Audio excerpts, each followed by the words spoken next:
It's going to be uploaded a little late, but we're going to go over this as soon as I can get this up to date. Because obviously, if you watch SmackDown, you watch SmackDown. If you didn't, thank God, you didn't kill yourself. So, SmackDown happened, and I expected it to actually be an improvement. Was it? No, not really. It was a boring show. Supposed to be a few weeks. Like next Sunday is going to be TLC. So obviously next week is the go home show, and the main event's supposed to be a triple threat TLC match for the women's championship involving Asuka, Charlotte Flair, and Becky Lynch, the women's champion. What's going to happen? These women are going to kill themselves. One of these women are going to be in a minor injury or a bad concussion. I can't bring it up to date how much. I don't really want to see this. I'm not going to flag it on the wrestlers because obviously Charlotte Flair is one of the top female wrestlers in the roster. Asuka's entertaining somewhat in her stiff style. But none of these women seem like they're ever going to pick up a weapon and actually utilize that in a match. Their attire doesn't seem so. They're not built like that. This could have just been a regular, at least a tables match for the women's championship, and it can be a triple threat. And it could have been more entertaining to watch than the TLC match. You guys don't have to upper the ante because you're the women's division. That makes no sense. Even like John Cena and Sheamus, they've been feuding like back in 2010. They had a tables match, and it was more exciting to watch. Well, whatever. We started off fucking terribly with the goddamn interview involving Becky Lynch, Asuka, and goddamn Charlotte. And let me tell you, when I tell you actions speak louder than words, actions actually speak louder than words for certain people. You don't always have to speak to show that you're an interesting character. Same as Asuka and Shinsuke Nakamura, you don't have to speak. Get an advocate or a manager, translator, something, or just don't say another word and just write your name on the goddamn contract and just hit somebody. It's not that hard.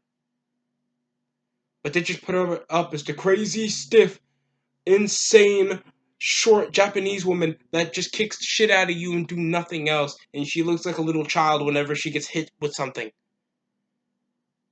Becky Lynch just signed her contract and actually worked like a true heel, but people keep cheering her. And this was like, I want her to turn heel. She's going to look good as a heel. But the fans are not going to ride with her. Thinks people are going to fucking cheer because they're retarded. They don't know how a heel's supposed to work anymore. Thanks they watch too much What Culture, they'll just cheer even if Sami Zayn turned heel. And I don't even know if he's going to be working here anymore as soon as he comes back. Then Charlotte comes, just be like, I can't understand you fucking Jap. Then we just ended up with just shouting and shit like that. I really did not care.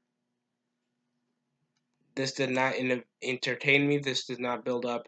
Then we went backstage with an interview involving with somebody that just looks like a certain porn star I know. With Lana and Rusev. So Lana is with Rusev. And they spoke about the assault that happened last week when Shinsuke Nakamura attacked Rusev, and it looks like it's gonna build up to a matchup with fucking Shinsuke Nakamura for the US title. I don't care. Nakamura already proved to me that winning the Royal Rumble was a complete mistake. It ruins the relevancy of the Royal Rumble in general. The greatest Royal Rumble, I don't know why they bring that back for Nakamura to just win the United States Championship and do nothing with it. He's never been in a memorable feud with it. He's never been in any memorable matches with it. I understand how talented Shinsuke Nakamura is. I watch his matches in New Japan. I see what he can do. It's not good enough for national television. It's not anything that will give a buzz to anything. Just watching Shinsuke Nakamura roll around and do this while giving his stupid promos on his fucking phone, like that really is gonna take you seriously as a competitor. How interesting is that? Truly, would you watch that? Or him in the ring threatening Rusev and Lana for some apparent reason. Would you rather watch that? I'm just saying, because obviously they don't care. They're not going to take Nakamura seriously. They said he'll feast on Shinsuke Nakamura instead of crush him.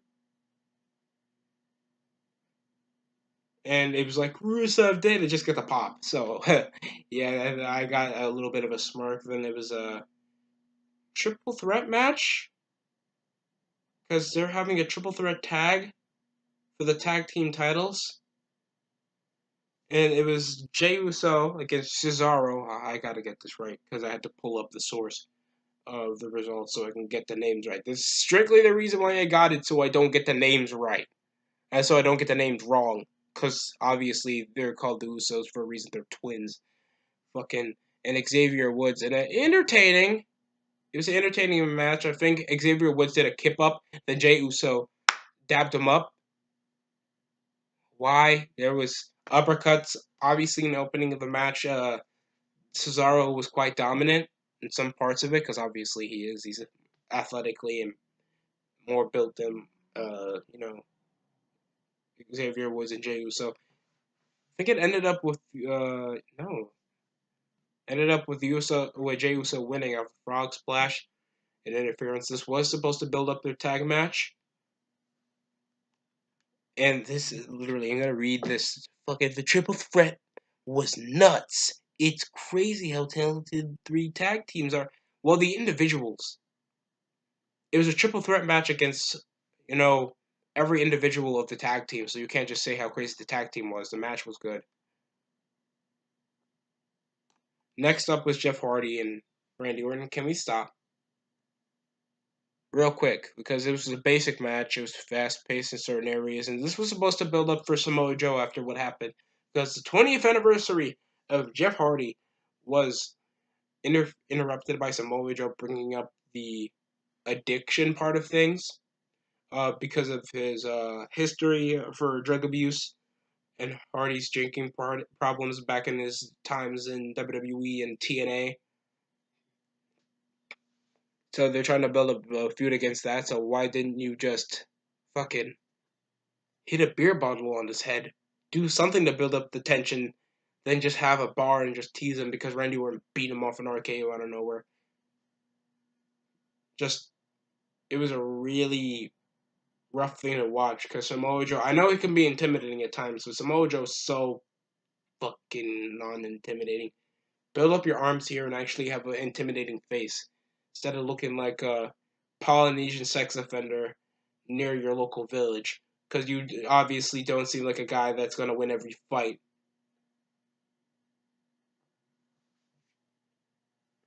Then R-Truth came and Carmella. Real quick, is R-Truth the sugar daddy for Carmella? Because obviously I do not know. I don't know. What the fuck are they doing? What the fuck are they doing? Obviously, this has nothing to do with the show. Because of the source of filler, like, none of these jokes are good enough. Every time Carmella has to come with R-Truth. Then the dance break came, and I think it was Miz TV.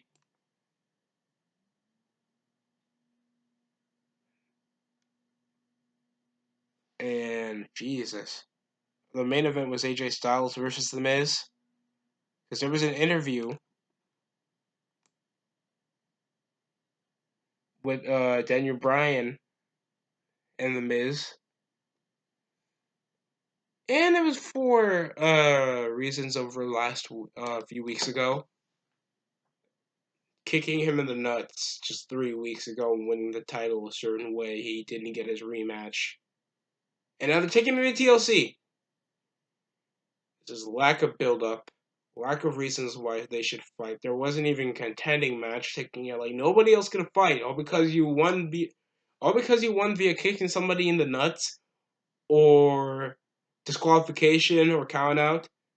That doesn't automatically give you a right for a rematch. I understand there's no top guys on SmackDown. I know everybody ain't shit anymore. Rusev lost momentum. Now he's facing off with Nakamura. Nakamura was Royal Rumble winner, and he doesn't think he has no right for a WWE Championship match. Randy Orton is stuck just being filler. Literally, none of his matches make any sense. Rey Mysterio just want to put himself in there. Miz doesn't want to be a WWE champion anymore. He's just there for instigating and mid-card banter because obviously he doesn't hack it as a main event push. I really don't understand. So yeah, the promo happened, and I have to say it was impressive. It showed like count the sins. All I did was kick one man in the groin. That's all it is, and you should blame everybody else. I forgot what he kept saying around the crowd, but it was fickle. Yes, it was fickle. Kept saying fickle because he's saying that he's a leader while everybody else is sheep. It was an impressive promo. Obviously, he keeps blaming folks for the ecosystem. Wow. So a heel, let me get this right. A heel, a green heel. There's Matt Striker's levels to this, Daniel. And I want you to be better than Matt Striker. Everybody can be better than Matt Striker, Daniel. Main event was Miz versus AJ Styles. It match. That was a main event with no contending match at all. It was literally just AJ Styles in a main event match. That was technically it. That's the show. With Daniel Bryan coming up assaulting and kicking the shit out of AJ Styles at SmackDown. Well, saying the new Daniel Bryan, it gets a 4 out of 10. Listen, real quick, I'm being as honest as I can. It gets a 3 out of 10 for a reason. Lack of build up to anything. There's no number one contending matches. You make all this time in a show. You do commercial breaks that come in while you can still see the match with no volume on. You do everything you can to make all this production right, all this bullshit, and you have no way how to set up your own show anymore. It's either wrestling match after wrestling match after stupid promo to sum up to another wrestling match. You have no number one contending matches anymore that are one-on-one. Everything is utilized to a tag match. Then you put multi-man matches for no reason that don't build up to any contending, any tournaments, any build-up, no nothing. These interviews are for nothing, just to give these people more screen time. Thanks, they can't suck it up as a big wrestler. This is the same for Rusev, Finn Balor, Drew McIntyre. I mean, nothing's wrong with Drew McIntyre, but obviously he ain't gonna say a lot in the ring because they don't allow him to say anything. Lana and Rusev used to be big. Randy Orton used to be big, and he doesn't want a WWE championship anymore. No one is ambitious anymore. It sucks when nobody wants to get to that goal. That's why you watch the show to see the protagonist or the antagonist get up to a goal. Without a goal, you have no reason to watch. And I'm shocked. That's why I give it. It's missing a lot.